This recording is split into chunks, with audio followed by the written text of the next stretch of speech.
For the people that would be coming to my art journal class, this. There we are. Welcome. Please stay with me.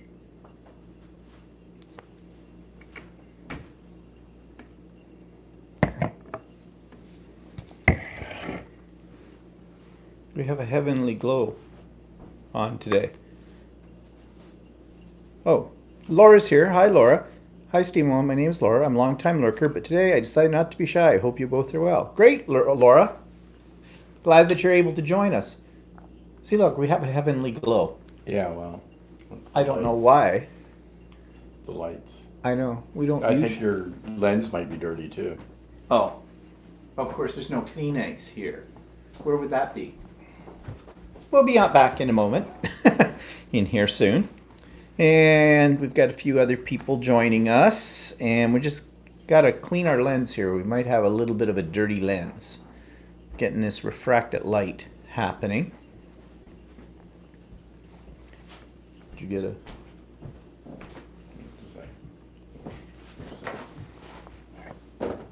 And what are these? Those are whatever's in the fridge left over. Oh, leftover drink. Hi, Jody. Are they slushy? Yes, they are a bit on the slushy side. It's Walter said it's whatever was in the freezer for frozen fruit. I think it's peach, isn't it? Yeah, it's peach with limes, fresh lime juice. And these ones, we've got a little booze in this time too, don't we? Not very much. Don't mind Walter, he's just wiping the lens. That's a little better. Yeah, it looks a little better. And for our appetizer today, we're having pickle roll-ups, which is basically another whatever I had in the fridge. Tortilla shells with salsa, some cheese, and a pickle in the middle. They're ghetto hors d'oeuvres. Hi, Mel.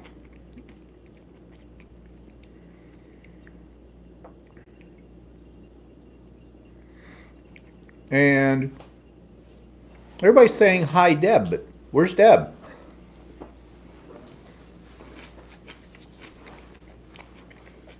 I don't see Deb here. Oh, well. What's happening with the light? You turn it down? Yeah. Oh, okay. Why do you think it should be brighter? No, I guess it's okay. Yeah, it looks all right. Okay. Oh, okay. You had me confused, Jody. She meant Mel, not Deb. I was wondering, where's Deb? Okay, so we're going to get started.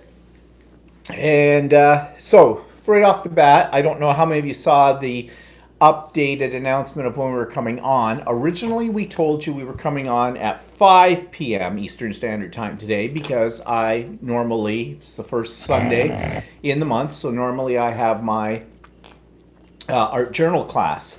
But I got a phone call from the owner of the store today. I guess most of them in my class were canceling out because we were having an ice storm this morning, and it's still doing... still doing an ice storm. Is it still an ice storm out there? Yeah, it's still coming down.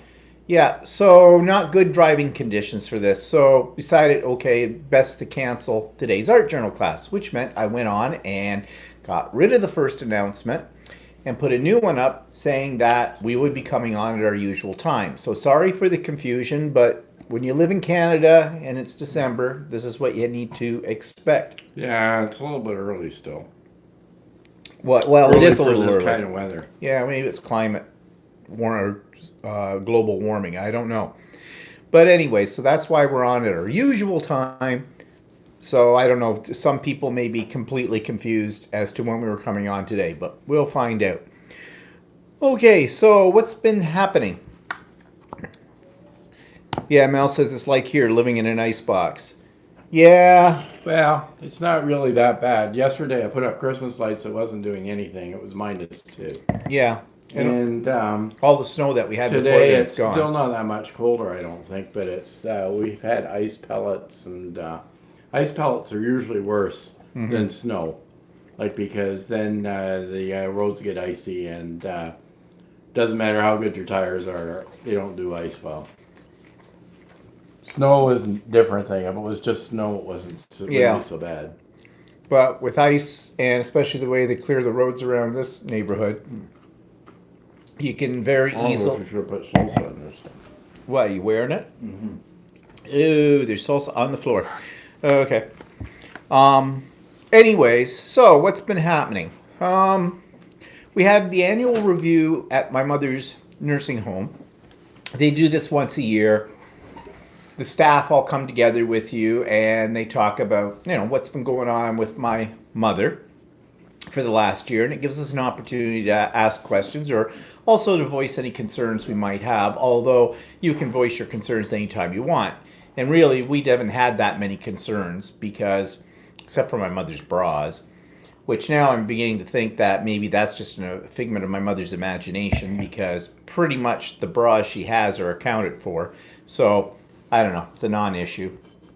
But one of the issues that did come up is, and my mother's not going to be happy with me, I'm sure, about this. I think I mentioned last week, she's having a little problem with her feet. She has hammer toes. She has for a long, long time. And the new shoes my sister got her, we got her a size bigger because she had new shoes and she was complaining that those were rubbing on her feet, causing an abrasion and anything like that. So it was recommended that we get her a larger size. So we did. Well, she's still complaining about them. So The problem there is I think her feet hurt from the previous shoes, and she put on a brand new pair of shoes, and she thinks it's immediately going to go away. yeah. But whatever she thinks, I suggested to her, well, what about like slippers, because I figured there'd be a little bit more room in them and, it would give her toes some place to go kind of a thing and less abrasion. Well, she told me she didn't want slippers because then she'd look like an old lady. Yeah, too late for that. Anyways, when we were in the meeting, I brought this up to them and they said that that would be a really good idea. So there is a seniors sort of clothing store for people in nursing homes and that specialize, in, I don't know, they call it some kind of wear. They call it adaptive clothing. Adaptive clothing, right? So they have things like for easy on, easy off and all that kind of stuff. And they sell different types of slippers. So I saw a style that looked pretty good. They called them extra wide. They had them in her size. They didn't look ugly, I didn't think. And they open up. They're Velcro. And they open right up. You can just drop your foot in, and then you can adjust how tight or how loose they are in the whole bit. And I thought those would be better for her. And well, I don't think they're as stylish as her other. well, ones, probably not. But anyways, and they said it to us too in the meeting. They wouldn't have her wear her slippers when she's going out of her room, like going down for dinner and that. They would put her regular shoes on and stuff like that. So it's just in her room. So, and if it helps with her feet, then fine. Well, I got them. I got them really quick, actually. I ordered them online from this place. It's in Toronto. And I got them like 2 days later. And so I haven't told my mother yet about this. I'm keeping it as a little surprise until Tuesday when I go over and then present her with these slippers and see how this works out. They weren't particularly cheap. Actually, it was a Black Friday sale or something, but so they were like about $40. They were regularly 50 some bucks. Well, I'll put it this way: she may not like them, but She'll have them. But she'll have something that she can wear if her shoes are bugging her. Yeah. So anyways. But besides that at the meeting, actually they asked about her eating habits and things like that. And they said, since she has come in, her health has actually improved a little bit. Which is no surprise because as I think I mentioned back in the past, she wasn't really eating properly. And we didn't really realize how bad that was until just before she went into the hospital waiting for a place where she is now. So that's good. They do say she does participate in activities. Now, a lot of those activities are one-on-one kind of thing, but it's better than every time I go over there, she's staring at the TV set. So, so she's doing some things. That's the problem. She doesn't tell us what she does. I ask. I go over the monthly calendar of activities with her. I highlight things that I think she might be interested in. And that's it. She never tells me if she's gone or she hasn't gone or whatever. So, but apparently she does. So that's a good thing. I think now that she's been in there for a year, that I think she's starting to get with it. Yeah, Bonnie says don't call them slippers. Yeah. But when you're talking, it's all about perception sometimes. Yeah, I mean, got a suggestion what I could call them? I don't know. No matter. I mean, her shoes are almost like slippers. Mm-hmm. She has a pair of slip-on shoes. They're Skechers, and and my sister got her ones that are all blinged out, kind of a thing, and they almost look like slippers. So I don't know. It doesn't matter with my mother anyway. She complains about everything. So that's it. I just tried to call her about a half an hour ago. You think the phone was a new invention, for her. I hear her pick it up, and I hear, hello? Hello? I go, Mom? Hello? Mom? Nothing on the other end.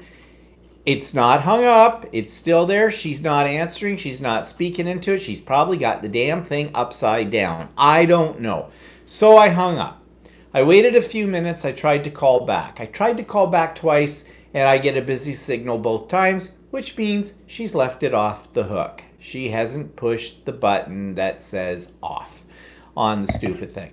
And she hasn't done this for a while, but she did it today. She has done it in the past. Yeah. Maybe she was half asleep or something. Maybe she was having a nap when I called.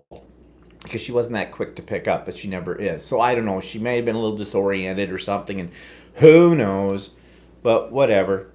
So what's everybody saying here? Let's catch up on who's here. Bonnie's here. Hi, Bonnie. And Laura, I've already said hello to. Could you call them loafers? I don't know. Doesn't really matter. It doesn't matter what we call them. She'll still complain. They won't be stylish enough for her. But once she gets them on, I know. Then she'll probably be okay with it. So, and Chris is here. Hi, Chris. So, anyways, that's the endless story about my mother. And let's see.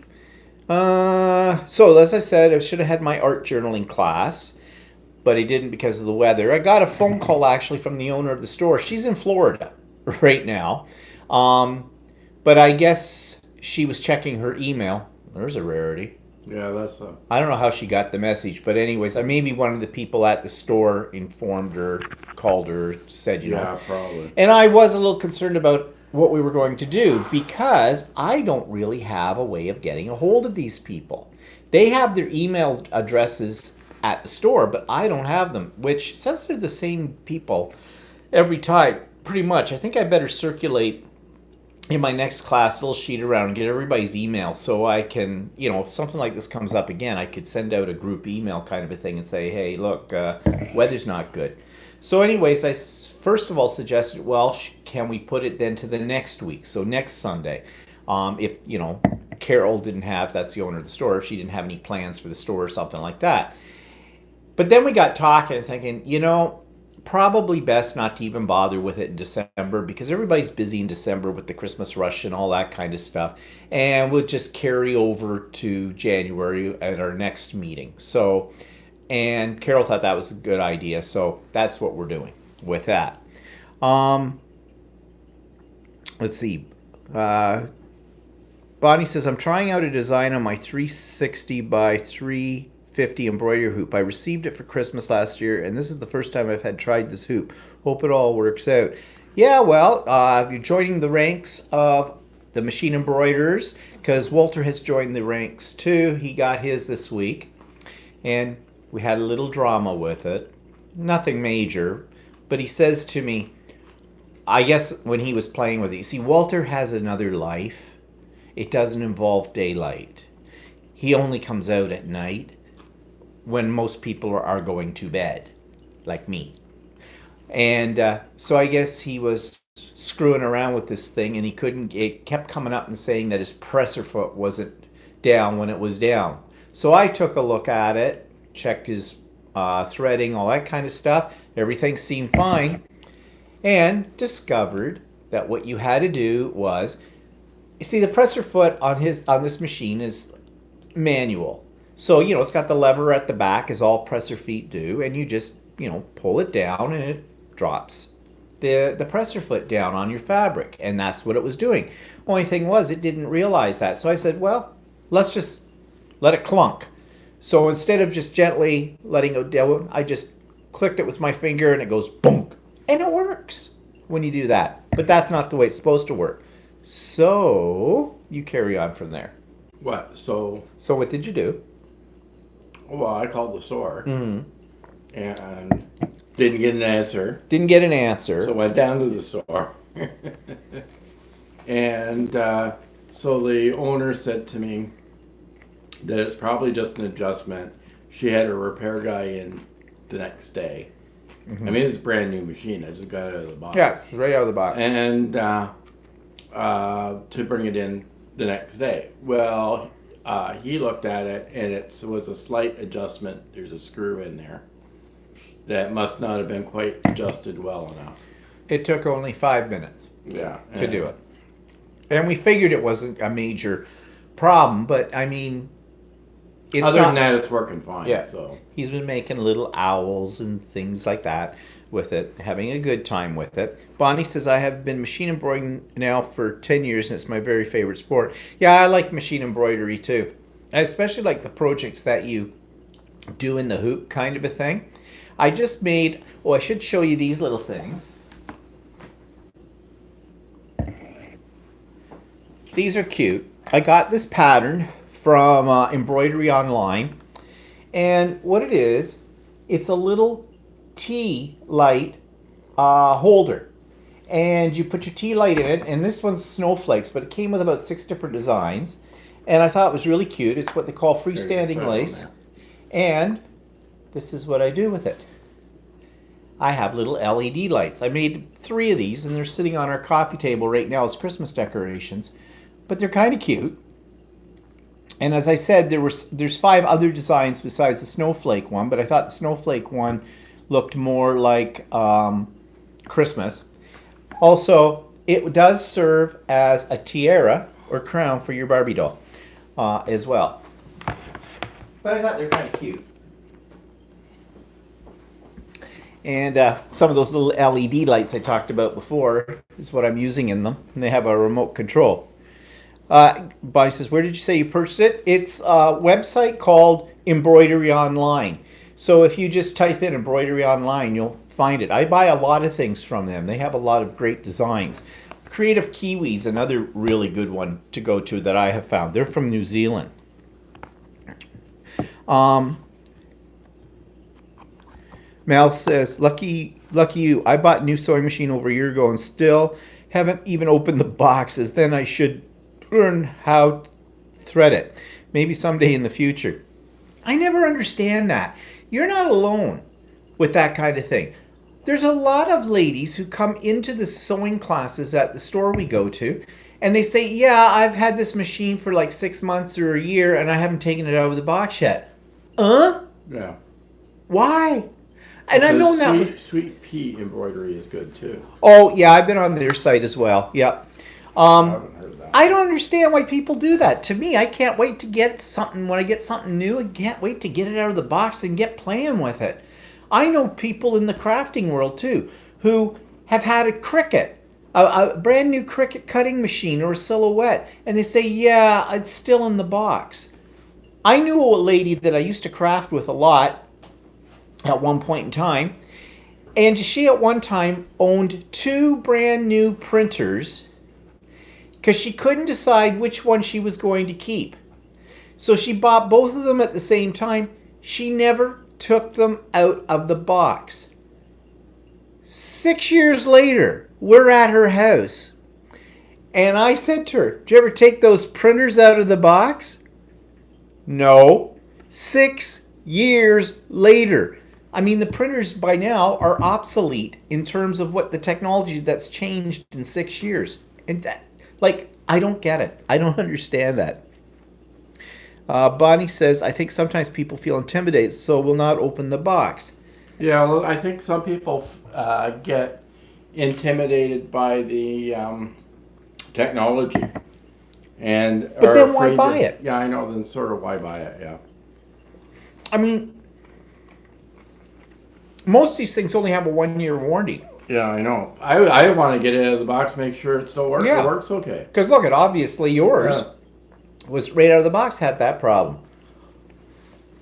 I don't know. My mouth is full. Mel says, have to get inspiration to start learning it. I've been sewing quite much when I was younger, but that's a long time ago. Yeah. I just bought a very expensive manual for a very extensive manual for my big machine. And like the manual was $200, but the lady at the store at Ultimate Sewing gave it to me for $100. It's still probably overpriced by $50, but that's not this lady in the store. That's because it comes from Janome.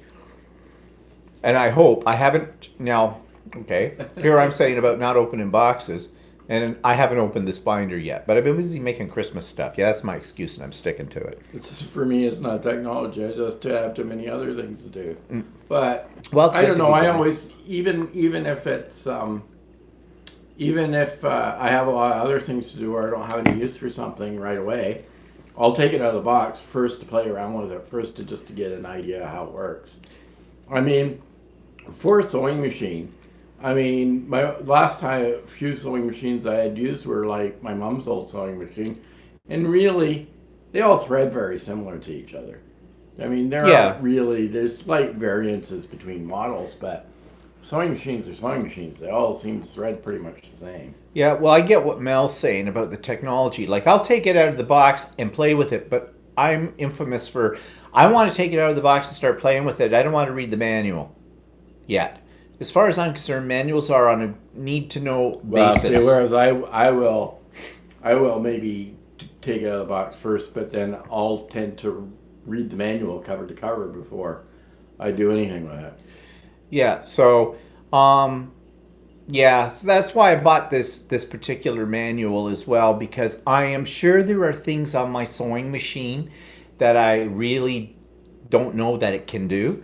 And the other problem is with Janome anyways, the manual that comes with it tells you diddly squat. It's so very basic, and there's so many other things that the machine does that they don't get into. Maybe that's a ploy for them to sell this manual. They just came out with it. It's kind of like a workbook. It's got little exercises so you can learn different tricks in it. But the reason I did buy it too is because it talks more about the apps that you can use with the machine, like through your phone and your iPad. And there's a couple of those apps I'm not really clear on. Janome does not do a very good job of showing you how to use their equipment. Like, they have a YouTube channel. They send a CD-ROM with or a DVD with your sewing machine, but they're more like an advertisement than they are an in-depth, this is how you do something. The one that came with the embroidery machine Is it more in depth? was pretty good. It goes through the basic navigation of the application. Well, the ones that I got with the 15,000 and with the one you're using, the 67. The manual's pretty good at showing Yeah. this stuff. Well, too. maybe they're getting better at that kind of thing. I don't know. Mel says, I'm with sewing machine like Stephen with his unopened and unused craft supplies. Yes, okay. Sorry, you're right. I have craft supplies that still have the original wrappers on them. Yeah, so I guess I'm bad for that too. Well, it's because I just have so many other things. I can't get to it. Yeah. Whatever. But yeah, that's true. Anyways, that was what Walter bought this week. So look, in the future, I'll maybe be able to show you some of the things that Walter is creating or will create with the sewing machine. So what else? Okay, the Christmas decorations are up. such as they are. I've got some of them out that I had for outside. Oh, for not all of them. And yeah, Christmas bah humbug. Every year I put up less. Actually, I think I put up more this year because I sort of decorated this room that we're in slightly, and I can't really show it to you because it would mean having to move the camera around. It's not that big a deal, except I did make slip covers for the couch cushions,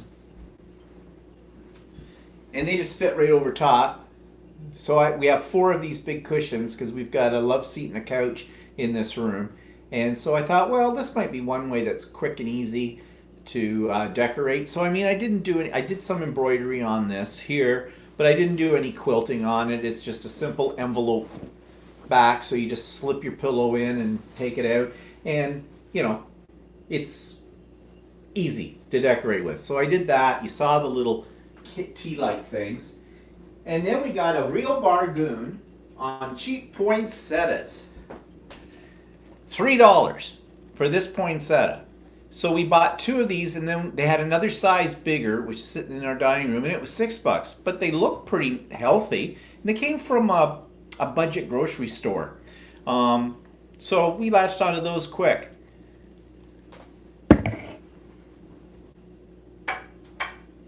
Yeah, I was at Inviting Thought said she has a Janome Artistic Edge cutting machine.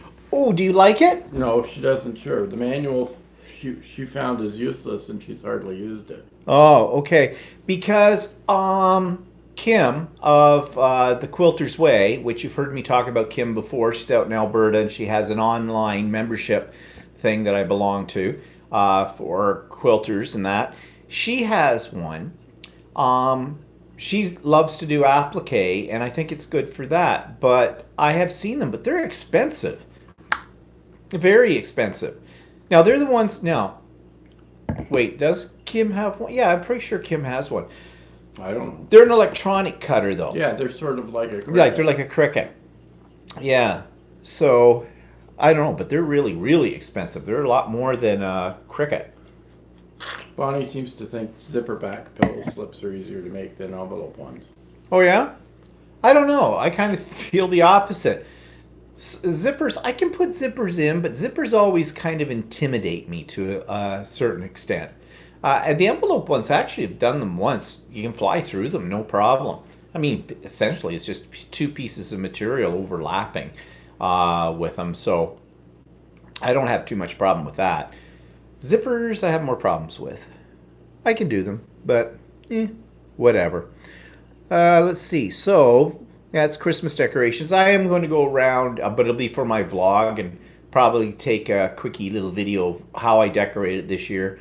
Like I said, it's nothing to get too excited about because I don't go all out. Used to years ago, Christmas tree was designer, lots of stuff everywhere, and just as the years have gone by, I just don't have that energy anymore for it. And of course, we don't usually have anybody over here at Christmas time too much anymore. Like, sometimes we used to have parties and things like that when we were younger. Well, nowadays nobody wants to drink and drive. No, that's the problem. You can't, and so now we don't bother. So really, who's going to see them except us? And Christmas bah humbug. Whatever. We did go out on a little exploratory run. Actually, it became a very expensive day. That was on Friday, right? Mm-hmm. So I had suggested to Walter that we go up to a place north of us. It's a quilting store. I just felt like getting out. And then he said, well, what about the one that's east of, or west of us, which is closer, that we've never been to before, called Log Cabin Yardage. And I'd heard some of the ladies at the Guild Show talk about this store, and I guess it's small, but they said they have some unusual fabrics. So we went and checked it out. It is small. Actually, I bought quite a few fat quarters. She actually said if I wanted any of the fabric that was on the bolts cut as fat quarters, she didn't have any problem with that. See, a lot of places don't want to do that. Well, probably because it eats into their, they start getting bits and pieces of yardage when they do that. But she didn't seem to have a problem with it. but she had lots for she'd been to several events and had taken these big plastic containers of fat quarters with her. And yeah, but I think I spent about $150 there.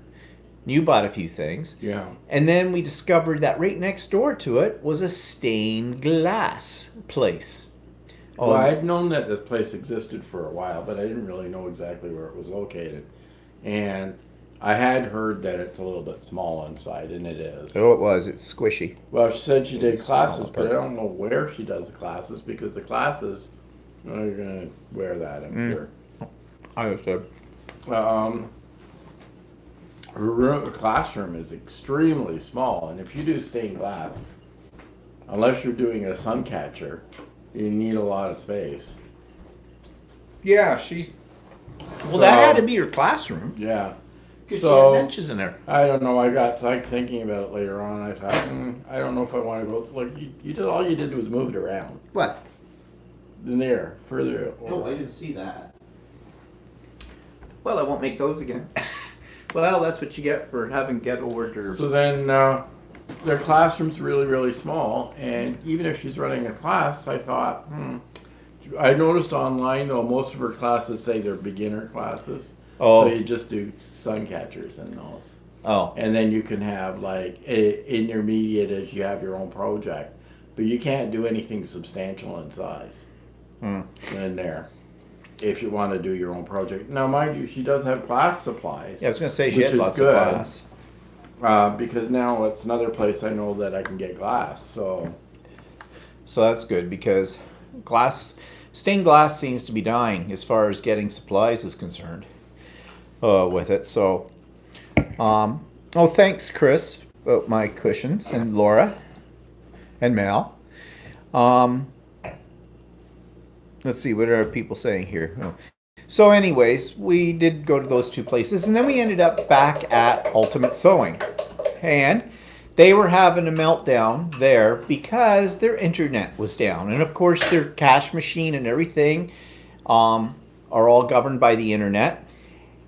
And so we looked at it but our conclusion was, and it seemed to concur with what her IT guy said, is that she needed a new modem. The modem had died. And the same thing happened to us back a couple of weeks ago after they had this major outage across Canada. And for some reason, feels a little full. we had to go out and get a new modem. I mean, it didn't cost us anything, but it was an annoyance. Plus, we had to reset everything. Well, yeah, I think we told that story about how many days it took us to get up and running again fully with it. And we're not a business. So anyways, while we were in there, we had to pick up a few things, or I had to pick up a few things, and it just went from one thing to another, and that's how I ended up with that manual. And then the weird part was too, well, not weird. So I went to pay for it, and I'm used to paying for things primarily by debit card. And so I give them my debit card and went, oh wait, this isn't going to work. Your system is down because the internet's down. So it had to be cash. Well, I was dropping about $180. I didn't have $180 cash on me, so we had to go off to an ATM.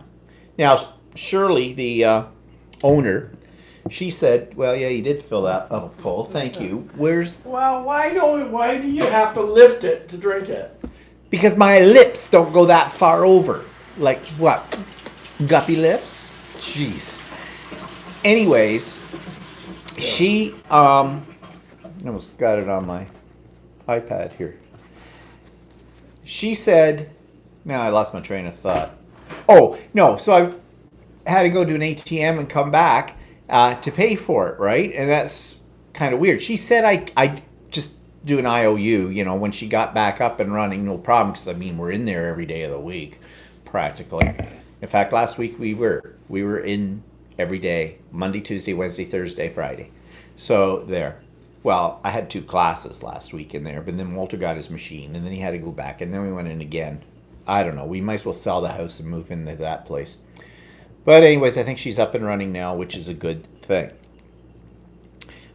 Chris says, I've always wanted to learn how to do stained glass. I love colored glass.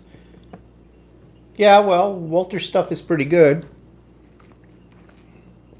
In actual fact, a lot of people say, oh, stained glass is expensive to do. Well, any hobby is expensive to do. But stained glass is not that bad price wise compared to sewing. Yeah. 'Cause you don't really need a sewing machine, and all you need For is stained glass, you mean. materials. Yeah. And there's only a few tools that you need to do stained glass, and it doesn't end up costing you that much. No, but nevertheless, I mean, I wouldn't even want to. I'm afraid to do it. I could do it in my bookkeeping. I keep very accurate records of everything that spend, the bills and everything like that. And I'm sure if I went into my spreadsheet and added up what I've spent at the sewing place, yeah, I think it would scare me if I really saw it, because I know it's like in this last year, thousands that I've spent. And that's just one place. I've bought stuff from other places too. But it's a hobby. It makes you happy. Hobbies are expensive. So what can you say? Okay, so that's about all we did last week in the week. Let's see. What's going on in the news here? Well, the teachers are pretty much about this far away from going out in a full-fledged strike. They're doing a one-day strike Wednesday of this week. Now, they were meeting with the government, doing their negotiations on their contract before then, but it wasn't looking that hopeful. The government, of course, have no idea about anything, which is typical, and this government we have, and I'm not talking federal, this isn't federal, this isn't Trudeau, this is Ford, this is our provincial government. They've decided to do all kinds of cuts to education, which is not popular, obviously, with the unions, and actually, it's not going to be good for the kids. I know, and they're cutting support services for the kids, and there's a lot of kids that need special needs kids, kids with autism, stuff like that. I mean, there's specialists who go into the schools and work with them, and they want to cut that all back, and that's not making the parents happy. They're increasing class sizes, and right now, when they increase class sizes, they get rid of teachers. And when you get rid of teachers, you have more than what the average class size is. It's to the general public, it sounds like they're not raising it by that much. The current way things sit right now, it's 22.5 students in a classroom per teacher. They want to raise it to 25. Well, that sounds like you'd go, well, that's only 2.5 kids. No, that's not how that works. That's the average across an entire school. And what that means is your staffing is based upon that average number. So the classes don't have 25 kids in them if it went to this. They'd have more like 35 to 40 is how it really works out, because they get rid of teachers. I think the last number I heard was across Ontario, if this actually went through, this putting 25 instead of 22.5, we'd lose 5,000 teachers in the province of Ontario. That there's certain courses that are specialty courses too that some kids need, like your languages, for example, like French, that kind of stuff. There are kids who need those courses in order to graduate or to go to university or whatever. Well, if they can't get those courses, that screws up their future as well. Plus, they've also want to implement that kids have to take a minimum of 2 e-learning or learn at home electronic courses, which electronic courses have their purpose, but a lot of times you have to be motivated to take those courses. And I know, because I taught e-learning classes for 3 years. I taught from home for 3 years on a pilot project put together by our board, and I got seconded to this. And I would lose within the first 6 weeks of any given course 50% of the kids because they couldn't keep up, or they would leave everything to the last minute and they didn't have the self-discipline that's needed. And some of them just don't get it because, they needed to have a teacher standing with them, sitting with them to show them certain things, certain concepts and things like that. So really, e-learning is only for those kids that basically are very independent learners, at 16 and have motivation for it and self-discipline. And let's face it, they're teenagers. They don't have a lot of that. So, and again, the government's putting it in because what they're saying, oh, is this good? It prepares them for real world situations and university. Yeah, university and college do have some courses that kids can access from their computer, from their dorm room or the library and do those kind of things. But those kids are a little bit more motivated because they had to pay for all this stuff. And money is a good motivator. In the real world, yes, there are jobs where people can work at home. He used to do it. And I had to take e-learning courses too. And even the work e-learning courses can be difficult. Sometimes concepts are really hard to get across for e-learning courses. And so I used to take a lot of e-learning type courses, but I was motivated. It was part of my job. I had to take them for my job. So I was interested in that stuff. Yeah. I mean, kids in school are usually not that interested in what they're taking, so. No, and on top of that too, who is managing these courses?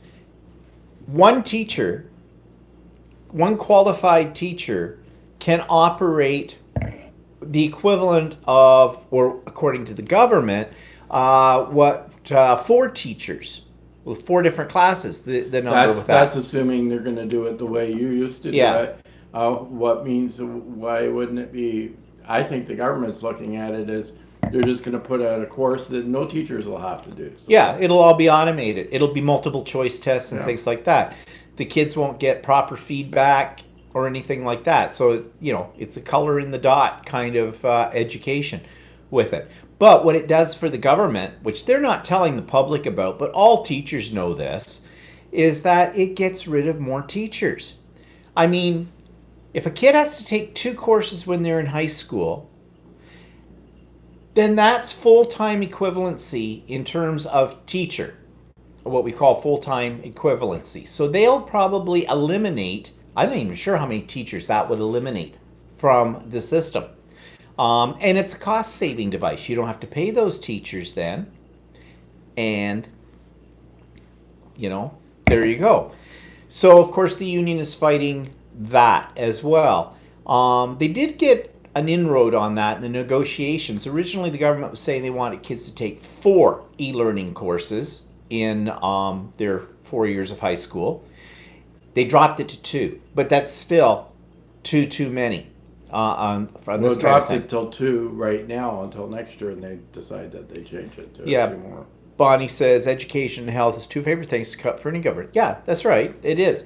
And now what the government is doing is there's been polls taken out there, and the general public right now are supporting the teachers. The government doesn't like that.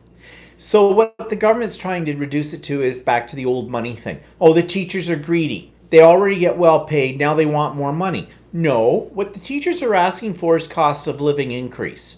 The government has capped public servants at 1%. That is below the annual cost of living increase. The teachers are only asking for that. That's all, which is fair, okay, in this economy. But they're making it sound like the teachers already are getting paid hundreds of thousands of dollars a year and they want more. Well, they don't. Do teachers get paid well? Yes, in comparison to some other jobs out there. And especially in our country, in our province, yes, teachers get paid well. But teachers are not doing an 8-hour a day or 7 3/4 hour job a day. No, a teacher's job is many more hours than that. And for 10 months of the year, that's all you do. You work on weekends, you work after school, all the time. It never stops with that kind of thing. And then, of course, there are people, teachers get 2 months off in the summer, so technically they're only being paid they're getting 2 months free, or getting 2 months paid. Actually, not true. It is sort of being paid throughout the summer, but it's spread out. I don't know. You can do a lot of things with mathematics on this. But the bottom line is, don't you want to have your tax dollars go into something that is really important, that you want to pay for the best education you can possibly give your kids? Doesn't that make sense? Or do you want to go to the American model which basically sucks. Okay? I've had friends that have taught in the United States, and it's a far cry from the way things are done here with it. And I will dare say that unless you have money and you can afford to send your kid to a private school in the United States, then you're not getting a good education. Now, of course, that's kind of whitewashing it, I know. I'm sure there are pockets in the United States where there's, good schools or good teaching staff. But if you don't pay for it, you're not going to get it. Teachers are paid piddly in the United States compared to Canada. So that doesn't really attract your quality educators, Bonnie says, my husband went to university every summer for 6 weeks to get his master's. He did this for years, so only got 2 weeks off. Also went to night school. Yeah. So is your husband, Bonnie, is he an educator? So I'm just analyzing what you just said. University every summer for 6 weeks to get his master's. Okay, he did this for years, so I only think he got was. 2 weeks off. Also went to night He's school. retired. Oh, okay. Yeah. Well, I did that too. I went to get my specialist. When I first started teaching in that, I went to summer school. And I taught summer school because in those days, I really couldn't afford a heck of a lot. So I needed to teach summer school for the income. So, yeah. Yeah, and you also took you went to night school for your master's. Yeah, I went to night school for my master's too. It took me 2.5 years to do my master's. I was working by day and going to school at night and all that. So I know what that's like. But I needed those courses to do the job that I was doing.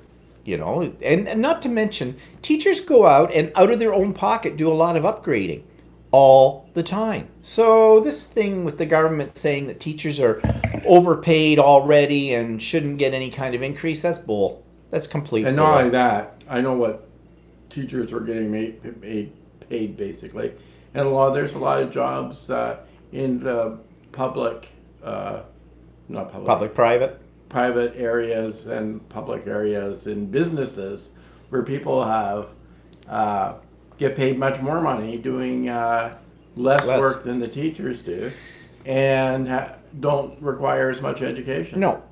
And I mean, like basic, like take principals in our education system. They make, I'm not sure what they make now, but they probably make close to $150,000 a year. They might even make slightly more than that. But they're like a CEO of a major company. Think about it. A principal is running a school with an average of probably 1,500 to 2,000 or more students in it, plus a staff of anywhere from 100 to 200, support staff, secretarial staff. They have to deal with the board. They make all the decisions about the building's operations as well as whatever the government wants them to do. And so that's like being a CEO of a company. There are CEOs out there that have less people working under them who make more. I know you said 150, but I don't think they make 150 here. I think they make more like maybe 130, if that. Because a couple of years ago, they were only at 110. Yeah, that's true. Well, I was just trying to think about what I would have been making if I was still teaching. And I would have been making, actually, I would have been making, if I was still teaching right now to this day, current prices and everything like that, I'd be making over 100,000. Because when I retired, I was $3,000 short of hitting $100,000 mark. I made $99,700. That was not take home. That was like before all the deductions and everything, which sounds like a lot of money. But it took me 31 years to get to that point. And I was making extra money included in that fund. I got paid for being a department head. I got paid for having a third degree, for having my master's degree. So those were extra on top of it. So more than the average teacher would have been making. But after the government got done with me, I was certainly not bringing home $99,000. That's for sure. Not even close. I used to joke that before I when I was about to retire, I was going to dip into the budget for my department and take out that extra 3,000 or whatever or 300 to make it so I could actually say I had a job that I got a 6-digit salary with once in my life. Yeah, never did that. But whatever. Bonnie says, my husband was a principal, but unfortunately never made that much here in New Brunswick. No, and it depends too on how many years. You get paid by the number of years you're a principal. And yeah, we come from an area that, it's Ontario. All right. So yeah, the economy here is a little better than other parts of Canada. What more can you say? I still think teachers are underpaid. I mean, look how much a lawyer brings in. Look how much a doctor gets paid. A dentist gets paid. And as far as I'm concerned, a teacher is on the same level as a professional as any one of those jobs. And yet out of all of those jobs, the teachers get paid lower than that. Like, you show me a doctor. Doctors complain because, oh yeah, they're not taking new patients because they've already got a full roster. I don't know what a full roster is, but I can guarantee you it is not as many. They don't see as many patients in a year as a teacher sees students in a year. Okay? No.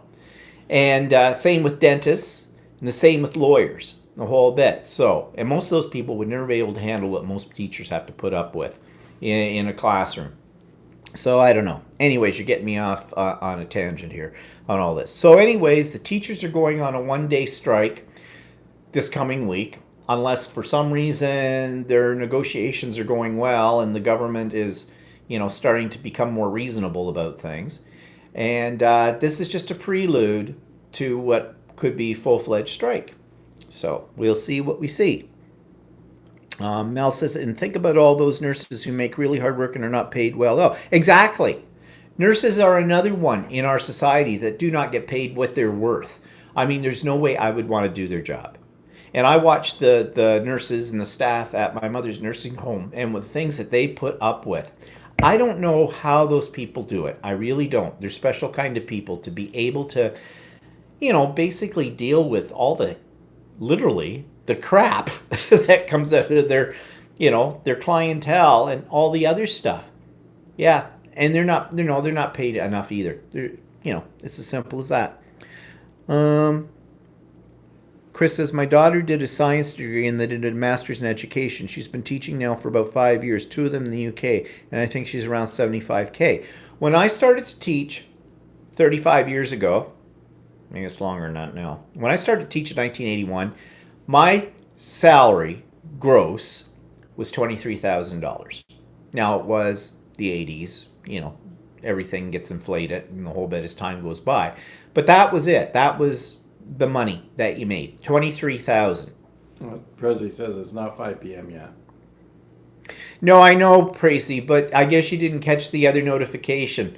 And the other notification said that because of the weather here, my class got canceled today in the art journaling, and that's why, and we came on at 4 instead. So sorry if you didn't get the notification, but then you never get the notifications. You've been telling us this. Not my fault. I can't control that. That's YouTube. Well, she's on teacher housing, that's something we've never heard of here. What's that? It's Inviting thoughts. So she's in teacher housing and pays $70 a week for rent. Oh. Well, that's nice. Yeah. We There's don't have no that. such thing as teacher housing. Well, is she working for a private school? Because I know that in certain private schools, they have like accommodation for teachers kind of a thing. And I know nothing more about that than just what I said. So I don't know. Yeah, that would be okay. $70. That was, yeah. When I started teaching, $23,000 a year. I had to pay for an apartment. I had to pay for a car. I had to pay clothes because in those days when I started teaching, I had to wear a jacket and a tie every day to school, and those can be pricey. As time went on, the dress code kind of changed in schools, and they became more realistic. I mean, you're working with kids all day. Why do you need a jacket and a tie? Especially when I was teaching drama and rolling on the floor with the kids. Like, really. Government school, semi-rural location, about an hour and a half from Brisbane. Okay, so maybe that's an incentive. Yeah, of course, a lot of Australia is very rural too, compared to where we live. So I could see, I know if teachers here go and teach on a Indigenous people reservation or something out way up north, they get something called isolation pay. They need it for the therapy apparently, because it sounds pretty dastardly to teach in those areas. I know one guy was telling me, this is sort of off topic but not. He was teaching on a reservation in the far frozen north of Canada, and he was in a portable. That was his classroom, and there was a hole in the floor in the portable. Not a little hole.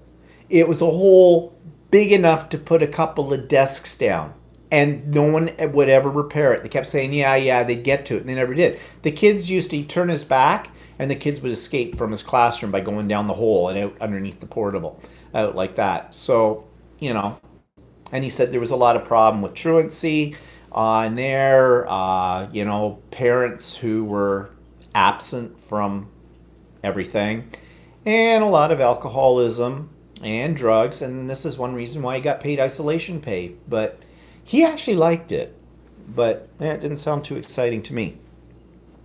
So anyways, that's what's coming up as far as what's pissing me off about the government this week. Let's go to, before we get into questions for this week, what we're watching on TV. New show from Prime, Amazon Prime, called The Feed. Science fiction. It's kind of like Facebook, but it's inside everybody's head. And there's a whole big intrigue. Someone's hacked the system and is controlling people through this and all that kind of stuff. And it's kind of an amusing little time waster so far. We've watched, 3 episodes of it? Yeah. You didn't watch any more without me, did you? No, I didn't. I watched the first episode that we couldn't for some reason. So Yeah, well, I'd already that seen was that good one. to see that.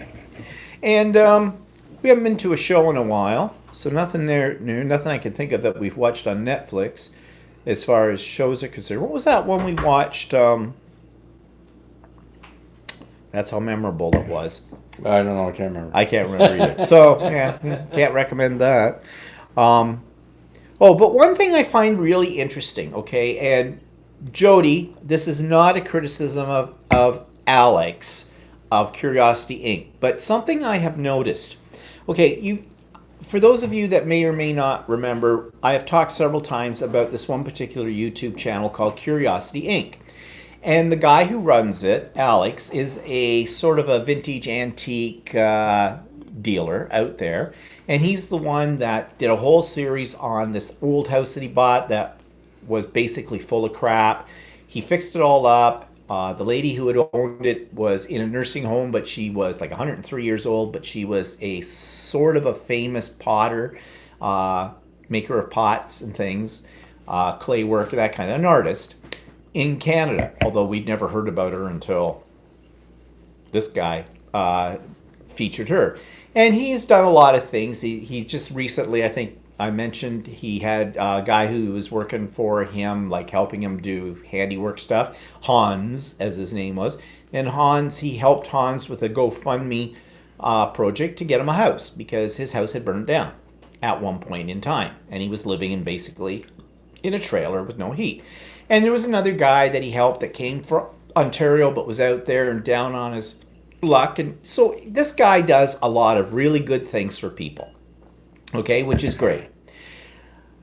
He comes on live, he and his wife, usually once a week anyways, on there. And people, and I've mentioned this before, he does super chats on there, which means people can just send him money.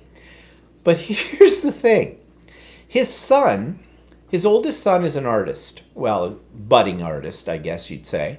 And he's just started his own YouTube channel, and he's featuring, his artwork, and he reviews products and things. So Alex is talking about this on one of the lives, and suddenly people are sending money so his son can buy art supplies. Now, Alex did not say, oh yeah, well, he'd really like this stuff, but he can't afford it. He didn't do anything like that at all. But people just automatically send the money. He happened to mention in one of the other live videos before that one that it happened to be on that particular day his daughter's birthday, She's just a little kid. I don't know how old his daughter is, 8 or 9, something like that, maybe 10. Suddenly people are sending money to him or to her, like as a gift. The kid came away from that broadcast with over $100. His son came away from the broadcast with over $200 to put on to art supplies. How do you do this? Walter thinks it's his voice. He does have. He's got a lot of followers too. Oh, he's got a ton of followers from the other things, but Yeah. people just like give you money. It's sort of what do you call it? They get a high from giving money. I guess. Well, that's really nice of them. Okay, and everything like that. I mean, certainly when he was doing the thing for Hans and for this Adam guy, yeah, I gave money for Hans. You know, I wouldn't get, quite frankly, I wouldn't give him money so his kid can buy art supplies because they're not like they're on the bony knees of poverty, kind of a thing like this. So, I don't know. Just as I've seen, Prezi says, I've seen YouTubers get 3,000 in cash in super chats. Yeah, I know. What are we doing wrong? People, Well, send me your you've said dollars. that before. I know. It just, I'm kind of envious and kind of skeptical too at the same Kind of time. irks you as well. Hmm? Kind of irks you. It does. It does kind of irk me. I'm trying to figure Well, out. maybe it's sort of like the old Reverend Rex. Oh, the old, the Evangelistic, television evangelists. Television evangelistic people used to send them money all the time too. Yeah, true. My grandmother used to do that all the time. I don't know if any of you ever have heard of Reverend Rex Humbard. Comes from, he was an American TV evangelist, very, very popular back in the 60s on TV. My grandmother would watch him faithfully every week, and she sent him money. I don't know. I think it's sort of like, well, if people are willing to throw money at me, I might as well take advantage of it. Well, yeah, and well, what Bonnie says feels like fraudish type dealing with me. I don't think it's fraud. I don't think Alex is doing this for any kind of bad reasons. He's not doing it. This is the thing. He's not saying, "Oh, come on, my kid wants to have some art supplies. Give us some money." You know. Yeah, he's well, not maybe doing he's not that. asking for it, and that's why people are giving it to him. Yeah. I don't know. I'm not asking for it. No one's giving me my. Of course, I don't have super chat turned on either. But it's not going to happen. Simple as that. I mean, like he's got like every episode of whatever he puts up has thousands You of can't viewers. control what followers do, No. but so it's just he's got all these followers, and he's maybe taking advantage of it. I don't even know if he's taking advantage of it. I think it just dropped in his lap. Yeah. I mean, okay, he's got a good reputation, right? He helped out other people who were down and out. Good, great for him. And I don't think he helped those people because he thought that the return he would get from that was going to be all this money coming in. I think he did it out of the goodness of his heart. I do think he's a really good salesman. He's been in marketing. He has said that before in the past. So I think he knows how to I don't want to use the word manipulate because that sounds negative. I think he just knows how to brand himself out there. And yeah, they're the kind of people you'd like to meet. Prezi says, I offered to send you a box of fun. You didn't respond to my email. I never saw that email. What kind of box of fun are you talking about? Tracy, maybe I didn't respond because when you say a box of fun, I'm not sure what you would send because you're a dirty girl. I don't know with that. Well, to be honest too, I don't want people sending me stuff. Really nice of people to do that, but I haven't done anything for you to deserve it, okay, quite frankly. And I would be beholden to you. That's the way I look at it. When people give me anything, I feel that I have to give something back in return. I don't like people giving me gifts, okay? Yeah, I'm kind of like that too. I'm not fond of people giving me gifts. And I've been trained well by Walter to know that I shouldn't expect any gifts because he doesn't give me anything. That's not true. But whatever, I'm just being facetious. Just like back up here on the comments. YouTubers get... Hi, Anita. Somebody, Mel said she changed to HBO, and I'm watching his Dark Materials. Oh, yeah, that's based on a book series, and it looks kind of interesting, but we can't get it. Well, we're not on HBO. So. No, we're not on HBO. I wonder if we can get it through the Android. I haven't tried that in a while. But the Android's always such a pain in the butt to use. But it says, maybe pass it forward. Note, I said fraudish type stuff. Okay. What did I miss? I'm just catching up here. Feels like fraudish type dealing to me. And then Cheryl said, hello, everyone. So many people out there are really needy. Where are you reading? At the top. Oh, okay. Oh, there are so many people out there that really are needy. Yeah, but okay. This is the problem with this kind of forum. What kind of needy are we talking? Are we talking about like genuinely people who need to be helped kind of a thing? Or are we talking about people who create a need? I'm lost in what we're talking about right now. Joyce says, I know it is baffling. His background was marketing and he's definitely benefiting from it. You can't control what followers will do. I had to pay my own way every single inch. Yeah, and I think that's why there's a piece of me inside that's sort of envious of his ability to be able to have this kind of effect on people. I'm not saying that's a negative thing.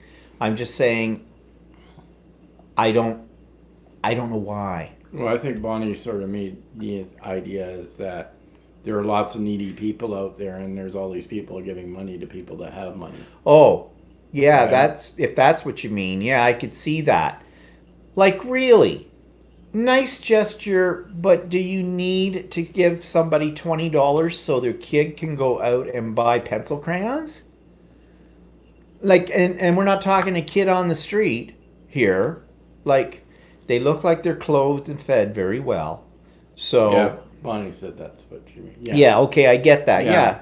Like, why not rechannel? If you're so willing to give to complete strangers on YouTube money, do these people giving this money also give those to people who are homeless, to charities, to things like that too? Maybe they do. Maybe they're just very giving people. But every time he says it's a drinking game, on a live broadcast from Alex, you'll hear him say, oh, thank you, such and such and that. That means he just got a super chat payment on the thing. If you took a drink in one of his lives, every time he says, oh, thank you for that, you'd be drunk before he was ever finished. Because it just seems to pour in. I mean, if you want to see a really good example of this, go to a Melody Lane live production, which he usually does on Saturday mornings. It just rolls in. It just rolls in. Cheryl is asking who we're talking about, and that's Curiosity Inc. Curiosity Inc. Yeah, that's the website. We've talked about that website before. Well, that's not just them. There's like lots of other YouTube. Oh, yeah, videos there's that lots that that- are exactly the same. So Yeah. Yeah, there's lots that get that all the time. I mean, I don't know. You know, and then there's the Patreon thing, and we've talked about Patreon before as well. But you usually get something for that. But these people are just outright donating, so I don't know. But whatever, maybe I'm just envious. Well, I am. I am envious. Not so much that he's getting money, it's just how he has that effect on people. He has a lot of charisma. Yeah, so, oh well, more power to him, I guess. Whatever. Okay, so let's get on with the last questions for you people. We've talked about people's backgrounds. We've talked about, last week we sort of focused on travel and everything. So this week, my last questions are more about what you're interested in, okay? We've been talking about YouTube channels today on this kind of thing. So what kind of YouTube channels are you attracted to, like content-wise? What kind of content attracts you? a couple more comments here. What? Mel says somehow it feels really odd that people are giving money to totally strange people who don't need it, and at the same time they are not willing to help people in their family or their community. Yeah. There's no guarantee that those people giving money are not actually also doing that. Yeah, there's a possibility maybe they're just givers and they're always giving too. But I agree with the point you're making Yeah. about that too is, yeah, you don't know these people. Yeah. You know, like, I mean, you don't know the homeless person either, but you do sort of know that. but you know they're homeless. Yeah, Right? that's the thing. I mean, I don't know. Says there's a gal shows junk from the Dollar Tree, and on YouTube in her 30s, and she vacuums and cleans her house in Dallas and makes so much YouTube money she doesn't have to work. Yeah, yeah, I know. Well, okay, you know, we talked briefly last week about this COPA thing that everybody who's on YouTube is all uptight about because it's the child protection thing in the States, and YouTube has just put new restrictions on content providers, like with the scare tactic that you could be taken to court if you have something that, if you don't identify that your videos are only for adults or whatever. Very confusing. I've watched YouTube videos about this stuff and everybody's still trying to sort it out. And I think the bottom line is it doesn't matter. You know, if you're not showing something that is harmful or against the law to kids, I think you're okay. So I don't get worried about it. But having said that, you know, like, okay, just lost my train of thought. I got onto the COPA thing, and why was I going that route? I have no idea. Oh, God, I'm having a senior's moment. Just excuse me for a minute while I have a dimension moment. I have no idea where I was leading with that, but it was about the money thing and the whole bit. Well, you're talking about like that one that was uptight, which sounds like this Dollar Tree woman or whatever that. Oh, yeah. There's people out there doing like really stupid things to get people to give them money, and they've based their whole livelihood around the money. It's a business. It's a business for them. Like I think I've told you, I make $100 every 4 months from YouTube. Woo!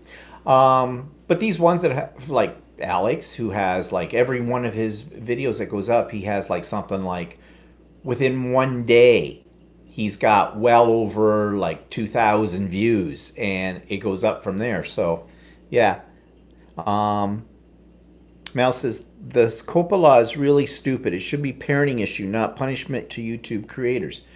Well, I think what YouTube has done is they're putting the onus back on the content creators because they got into trouble with this. I don't understand the whole thing, but they settled out of court for, I had heard it was like $231 million.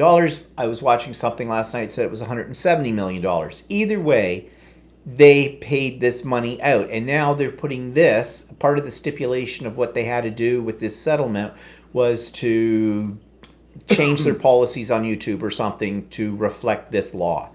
Whatever. The ironic part of this whole thing is it's only a law that is an American law. But because YouTube is an American company through Google, we all have to suffer. But I don't know how far it could go, whether if you did something that violated COPA and they caught you and they wanted to take you to court, but if you don't live in the United States, I'm not sure how far they can go with that. I have no idea. I don't know about international law. Yeah. But it's got a lot of YouTube content creators all uptight. And I'm not one of them. Sue me. Maybe I'll be begging for money after they take me to court. I don't know. But what else? Channels like this one I also love. Okay, so my question, Precy's answer. Channels like this one I also love true crime YouTubers. I enjoy live broadcasts from weird locations. Why do I find that not surprising? Steve and Steph, cooking, live weather, comedy clips, unsolved mystery types. And Precy also says lives live trucker rides and train rides. Yeah, what the kind that I like. Well, of course, I used to watch a lot of crafting videos. I kind of do still, but I get bored with them. And I watch a lot of quilting ones, obviously, but I'm kind of get bored with those. Actually, the ones that I kind of like more now are ones. Are you just like going to blow your whole nose I and know. cough? And are you live Yeah, here? I don't know. I feel like I'm getting a cold all of a sudden. Oh, take a pill. I like the ones now more or less that are more newsy, or ones that kind of talk about like there was the one we watched last night about Krispy Kremes, kind of a thing, and how they make them and why they're such a success and all this kind of stuff. Those kind of videos. Actually, I think I watch way too much YouTube anymore. It's kind of like the old days of television, Now it's just been replaced by YouTube.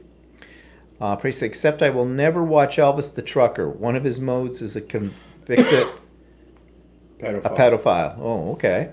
Anita says I watch art and mixed media videos, book reviews, travel. Yeah, we watched travel ones. Tarot, astrology, sewing, makeup. Tarot and astrology. I've never thought to look up any of those up there because I kind of have an interest in those too. That might be something new to Art look at. channels, Mel says Mel. art channels, but I watch lots of photography and graphic design channels. And of course, channels, something to do with antiques. Yep, and Anita says, and sewing videos. Yeah. There's so much to choose from. I think this is why the cable companies are having, Yeah, I've noticed a lot more. I don't know. I know ads are targeted at each area, but I noticed that the ads that seem to be coming up more and more on YouTube are like TV commercials. yeah, it is. Well, because YouTube is actually, I think a lot of people are watching a lot more YouTube than they used to watch TV. So well, if you think about it, YouTube is probably cheaper than what you'd pay for a regular cable subscription.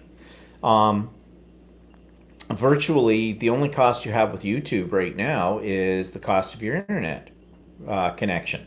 So, Laura says crafting videos, painting channels, historical documentaries, cooking channels. yeah, I like watching the 1950s lifestyle videos yeah. where the wife cooks and the husband comes home and says, "Hi, honey, I'm home." Yeah. The ways. Yeah, I love watching those ones too, or the ones that talk about, toys or commercials from back in the 50s, the 60s, even the 70s, stuff like that. Kind of nostalgic kind of stuff. That's why I think it appeals to me. Mel says she also likes history, culture, and art history channels. I like history channels too. And Chris says, I love YouTube. There are so many ads though now. You can pay a subscription, get rid of the. Yeah, I know you can. And I refuse to do that. That's just leading you down a rabbit hole. Again, okay? I mean, I remember way back when they first came out with cable TV and said, I'll never pay for TV. We have a perfectly good antenna. Yeah, and when you start paying for that, then who knows? They'll may creep a few ads in there too. So yeah, so there's no guarantee with that. Now the other thing is, now I have asked this question before, but this is my last question for everybody since we've got people's interests and things, and we've talked about all the things you like and whatnot. So, what would make this broadcast, our live broadcast, for you more interesting? Something that you'd want to go out and say to your friends, oh, you got to see this. You got to watch this. What would you like to see? And then we'll probably tell you that's not with going to ad happen. blocker, you get rid of ads for free, supposedly. Oh, yeah? Okay. That's interesting. I just usually skip through them, but what really annoys me are the ones you can't skip, or the ones that come in the middle of what you're watching. And although you can probably skip those ones, it still breaks it up. Now, I know why that happens is because you as a content creator can determine where the ads are going to go. You can have them at the beginning, you can have it at the middle, at the end, or you can just say randomly throughout your broadcast. I've got it set up so that any ads will come on when you first get right on, and they're skippable. You can also make them so they're not skippable. I don't know if you get more money if they're not skippable or whatnot, but I just find them annoying and I'm not putting other people through Mel that. says not specific topics, just all kinds of discussion, interaction with us watchers. Yeah, that's why I was asking these questions. I wanted more interaction. Otherwise, we're just two talking heads. Let us send you Happy Mail and open it on your live. Well, there's an idea. What do people think of that? Problem is, I'd have to give out my address. And in this day and age, that's... Although Mike Deacon does it all the time. Of course, he did get broken into as well. So, I don't know. Bonnie I says watch... she's not into Happy Meal. Yeah. I watch Exploring Abandoned Happy Meal Homes. is also getting stuff that you don't want. Well, yeah, that's Getting the... stuff you won't want and pretending that you actually like it. Yeah, that's... Like, I watch Mike Deacon opening his Happy Mail. I'm Though not he has- saying that that would happen, but I'm just saying that I will sometimes watch these ones that get these snack boxes from somewhere, and they go, yum, yum, yum. But, they're chucking it in the back. Bonnie says, I have a hard time sending birthday gifts to my grandchildren. Laugh out loud. Joyce says, I wouldn't give your address, Stephen, and a post office box would be costly. Yeah, that's what I'm thinking, too. What's it? Priest says, I've sent 3 boxes to Steve and Steph. Steve and Steph. I don't know. Actually, there is a way here. Canada Post has a thing where it's not a post box, but they'll give you I think they give you an address, which is a PO box, and it just gets sent to the regular outlet, and you have to go pick it up. And it costs nothing, I think. Oh? Yeah. Well, that's a potential. But, like, to go back on what Walter was saying, when someone like Mike Deacon gets Happy Mail or whatnot, he's basically getting people are sending him art supplies, crafting supplies, some of them from their own stash that they're done with, like they send him, nice things like tissue paper, napkins and stuff like that. And I have a room full of this stuff. I don't need any more of that. That's... Yeah, as Bonnie says, I would think I'd be bored after a while watching somebody open mail. I think you're right. Like, I've watched those ones where they get the snack boxes. The first couple are kind of interesting, but after a while, it's sort of like same old, same old. Yeah, Tracy says, I sent 3 boxes to Tiny Kittens. Steph and Steve, is that the ones that do the cooking show that open boxes all the time? What are they called? No, that's that's not them. They're I think Kate and Alex or something. No, they're the ones with food. I get tired of the food ones. Watching them. Actually, Alex and his wife and that, they do those every now and then. People send them candy from someplace. And I don't really want to watch people sucking back on a sucker. I don't know if you're allowed to send vodka through the mail here. Instead of craft supplies, how about vodka, chocolate, and other goodies? Yeah, well, then we get fatter. Notice I said fatter. I don't know. I think I'd go with Bonnie on that. She says, I think I would be bored with watching someone open mail. Yeah, I do too. I don't know. If you want to give Happy Mail, give it to the homeless. They need something to make them happy. We'll do another craft thing again. Oh, yeah. That's something we haven't done in a long time. Talking about, we'll do another art attack thing. People seem to like those. Yeah, we should do another one of those. Kind of forgotten about those and they went wayside. Chris says, I've sent stuff to fellow crafters in the UK and the US. Would love to add Canada. Yeah, well, I'd have to find a way for that to happen. And right now, I mean, I don't know. I unless you'd be prepared for me to open up your box live on this and go, what the hell's this? What were you thinking? This is a piece of crap. If you're happy with that, I mean, like, do you want me to be honest or do you want me to be, disingenuine, like sitting there go, oh my goodness, look at this. This is Bonnie lovely. says she enjoys conversations. Yeah, actually, we kind of like the fact that there's an interaction. Yeah. Like that that people aren't just watching us. Okay, see, this is what I mean with Pracy. I sent Steve and Steph radioactive sciencey stuff. Okay, great. Look, a little lump of plutonium in a box. Oh, no big deal. I'm glowing. Yeah. I don't think that's what you meant, but I think it's funny. Totally happy for that. I'm happy to be a test case. Yeah, I don't know. I'm sorry, people. I asked for suggestions, and you gave me suggestions, and now I'm saying poo-poo on your suggestions. Well, Says Kathy Peterson says she likes art attacks.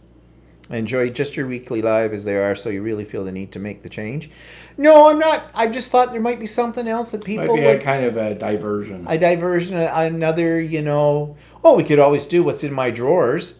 Oh, here's my underwear drawer. You want to see it? No, not doing that. Okay. Actually, I used to do a sequence about what's in my drawers on my vlog, but it was my craft drawers. Salty licorice, fish, etc. We don't do fish. No, we don't do fish. He does licorice. Then we watch how his face turns to green. Yeah, for me, yeah. Ooh, no, won't touch it. Not going to happen. Not going to happen. The other thing, too, that you get concerned about as a content creator is that you end up doing the same old, and then after a while, people just getting bored with you. And the reason I say that is because there's been ones that I have followed for a long time. I don't bother. I only every now and then check in to see if there's anything new. Like, I'll give you an example. Ken's Creations. I used to watch him all the time. And now I look at it. Well, first of all, you know what I do? Is I look at his timestamp on it. How long his video is going to be. If he's doing a Ken from the car and it's an hour and a half long, I'm not going to be watching it. Because, quite frankly, it's the same old all through it. His Chalk Couture, now he got wise about that. He separated out his channel. So his Chalk Couture stuff is now separate. But I've noticed it's been creeping back into the regular broadcasts again. So maybe he's not getting as wide an appeal with that. And that's one of his businesses, is the Chalk Couture. When I first started watching him, he used to do reviews of crafting stuff. And they were kind of interesting. Now, I know he doesn't do those so much anymore because he said those took a long time because at that time they were doing a lot of editing, and I get that. I mean, I don't edit. You get what you get, and I've told you that before with it because I don't have the time to screw around with it. Alex, when he does his videos, he comes from a production background. He does do editing as well. It's not major editing, but it's still editing. He has a little bit more of a professional presentation than we do and than I do because of it. But I don't know how he does everything that he does in a day. Really, I don't. Anita says, I can't handle Ken's Creations. It makes me nervous. Why does it make you nervous, Anita? Bonnie says, we could be honest and let you know when we are bored and need new stuff to inspire us. Yeah, you could be honest. Crickets.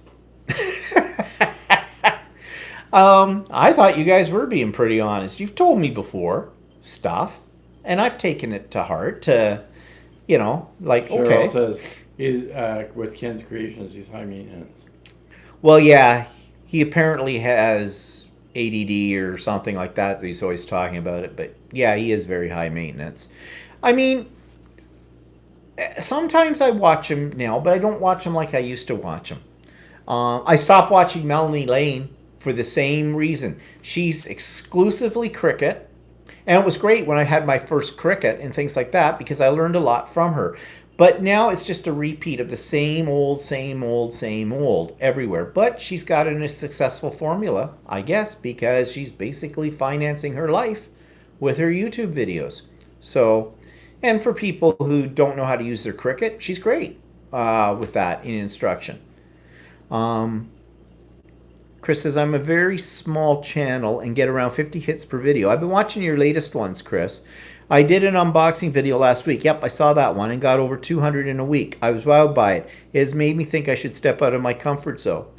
Yeah, 200 in a week? darn good. I don't get that many.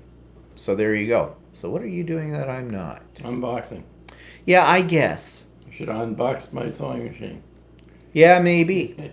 Should have done that more. So I am thinking of doing actually some short little quilting tutorials on the Idiot Quilter side of my channel in the new year. I think I've got the confidence now where I can maybe do that. But then I always think, but you know, so I show you how to do a flying goose, you know, how to make flying geese. Well, you can go on the YouTube and you can plug in how do you do flying geese, and you're going to find hundreds of videos about that. And I'm just thinking, what will make mine different from anybody else's? Unless you happen to figure out something that you have never seen on a YouTube video and you show it. You naked? No. Okay. Because believe me, Mel says she doesn't like stuff that's topics that are too serious. Yeah, true. Maybe because it's always night here and I don't start thinking about politics at just when I should go to sleep. Yeah, true. I sometimes don't like that either, and sometimes we do get into some serious topics. But lately we've been letting, I don't know if you've noticed this, but through your comments on here, we've been going with the flow. Yeah. Like if you bring up something, like I sometimes think, well, that's kind of going off on tangents and it's not as well organized, and I tend to be an organized person. But at the same time, if that's the way the mood goes. Stained glass videos. Problem is I haven't done much stained glass in the last little while. And I don't know if I would be able to do a video because stained glass is pretty tedious. Pretty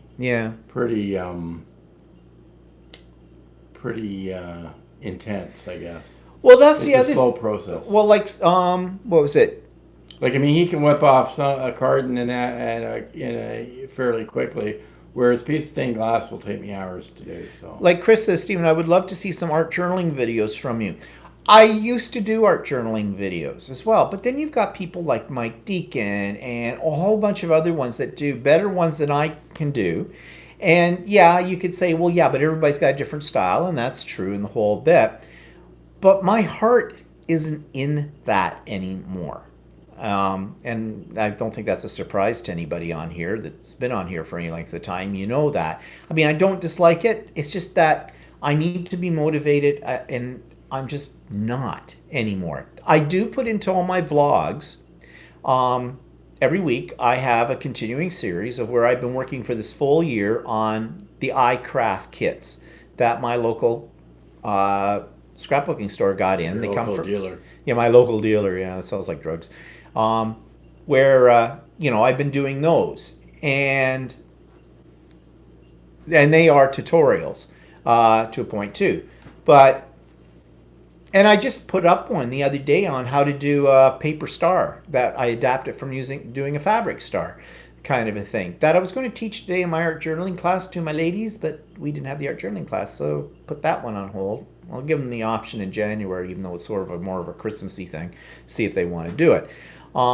So I have those on my channel, and I've got mixed media things on there, and they're all in my playlists and everything, so I don't know. Walter, I would love to see some stained glass videos, yeah. See, the other problem with doing tutorials, okay, is you got to do some editing, because no one likes to watch paint dry or glue dry, right? So that means you do a sequence, you stop the video, and my type of editing is basically that. I stop the video, I do some more off camera, I start the video again, say, okay, this is what I've done, and here are where I'm going now, and then you just get spliced together. No fancy transitions, no fancy segues and stuff. Or it's you do it from beginning to end, and then your video is 2 hours long. And a lot of people don't have that kind of attention span. Or you speed up certain parts of it, and that can be annoying as well. So I don't know what the solution is on this kind of thing. So if he was to do stained glass ones, well, first of all, he'd have to have all his equipment out, which right now he has no place to put it because his workshop's a mess. Q, 1, 2, 3. Oh, this is where you would usually say, yeah, well, you've got all your junk over in the other half of the workshop, so I can't do anything in there. I'm surprised you didn't bring that up. What else are people saying? Chris says, love the iCraft videos. They're fantastic. Well, thank you, Chris. Um, yep, that's really nice. What's it? And Chris says, just chuck one in every now and again to break things up. Yep. Well, that's kind of what I'm doing with the iCraft thing, I think. But whatever. I'll think about that. Um, Bonnie says, I agree with Cherry. Like the stuff we're doing. Okay. Anita says, I'm wondering, since we're winding down 2019, what things people are wanting to do in 2020 or looking forward to. Okay, jump ahead. And Prezzi's hoping that Trump will be tossed out. Oh, well, probably everybody is. Well, except the Republicans. How about some creative subject per month, and everyone could send photos of things they have done, technique free, and one live in a month that we could see and talk what people have done. That's an idea, Mel, except the reason there's a hesitation in my voice is because you remember my persons of interest sequence that I was trying to do in my vlog? Yeah, how many of those did I do? I did about 4 over the course of a year because people just didn't want to send me anything about themselves. Shy, whatever, with it. Or, quite frankly, we're all busy. And so, I know if it had been me, I'd be kind of like, oh, I don't know. That's work. That's effort, kind of a thing. Sending pictures in that, okay, there is one technical problem with that. Those would be ones I'd have to do on my vlog because they're not live. And that means I have to edit. It means I have to put those things in. Again, that takes a little bit more time. Although, I would take the time if people were going to send me that kind of stuff. I could do it. On this forum, we'd have to hold them up. Like, here, take a look at that. And that's not usually going to present what people have sent you in a very, very clear manner, kind of a thing. So I don't know. But I'm not poo-pooing the idea. I mean, my email address is at the end of all the videos. So people could send me stuff through digitally. Chris is still saying like Happy Meal. Oh, you're back.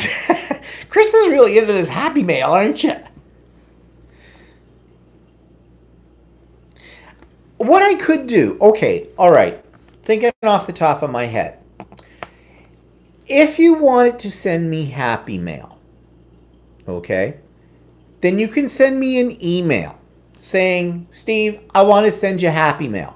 And I can send you in a private message my mailing address rather than broadcasting it to the whole world on here. Because not that anybody here that we're talking with right now, am I worried about them knowing my address? It's, I don't know about the people who we call lurkers. And we all know, actually, we've been really lucky on this live. We have never really had, or maybe once, where, you get these trolls who come on and say, show me your boobs, or something like that. They don't want to see my boobs. Your A cups. Whatever. That kind of thing. I've been lucky because we haven't had those. It would make it interesting, though, if we did. But I think we did have one. We had one once, and we got rid of that person really quick. But if I was to just suddenly put out, here's my mailing address, that's, some people, that's going to be an invitation for negativity in some form or other. But, okay, I'll put it out there. If you want to send us, okay, I'm not going to say Happy Mail. If you want to send us something that you'd like us to reveal on a live, like in other words, wouldn't open it up until we did the live.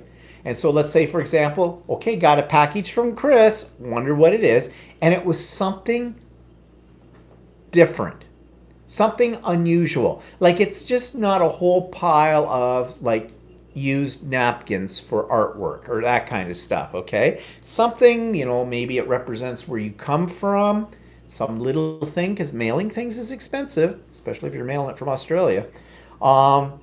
Something like that. If you want to go for something like that idea, then send me an email. I'll send you our address, okay? Cheryl says, it's like you never know who's scoping out your channel. Yeah, it's unfortunate that we have to be that cautious. But look at Mike Deacon is a prime example.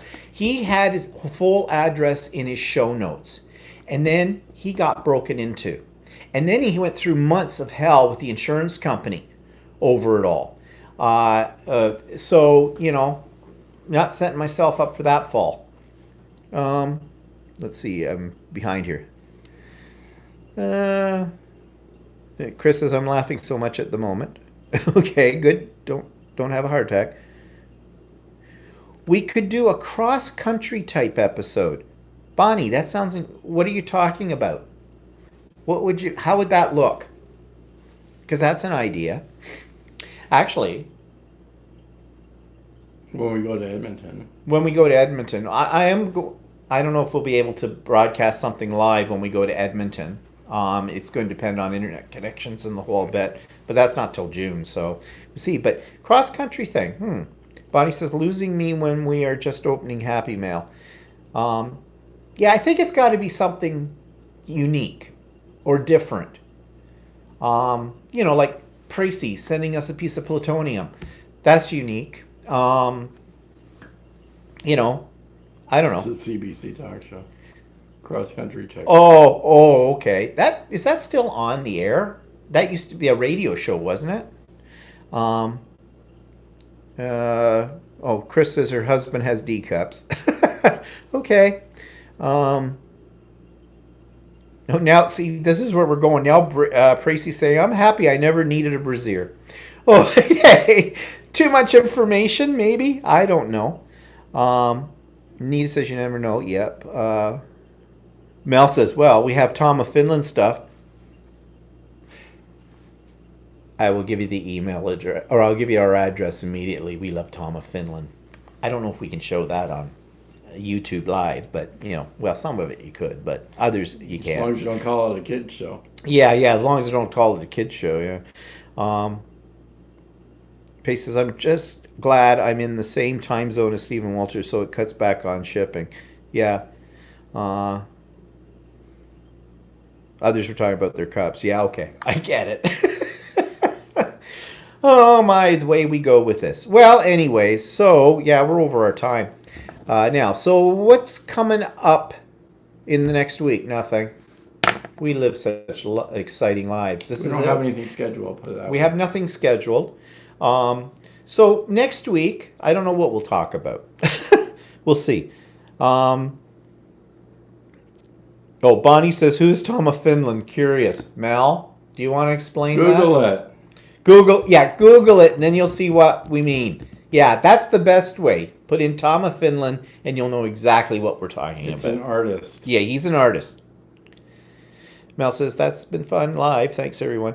Okay, so anyways, I bought musk sticks from Australia, $60 shipping.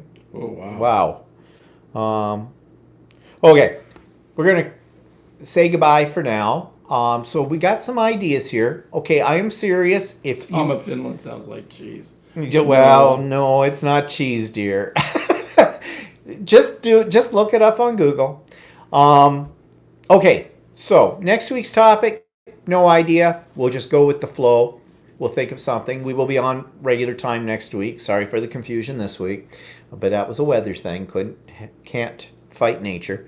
And as I said, if you seriously want to send us something that we will unbox on a live, then send me an email, stephenbland@simpatico.ca. I don't think it's at the end of these videos. It's not, but it's on the end of my vlogs, so you'll find it in the end screen for that. It's just my name, @simpatico.ca, all one word, all lowercase. Remember, Stevens with a V. V for victory. I'm not a step hand. And I will send you our mailing address, and we'll go from there. And we will plan for, I don't know if next week, but sometime in the very near future, another art attack. I have to think about what we can do. And yeah, so we'll go from there. So as always, very enjoyable with everybody. It was nice talking to you. Yeah, And very everybody, have a good week. And we'll Yeah, talk to you everyone have next a good week. week. Say goodbye, Walter. Goodbye, Walter.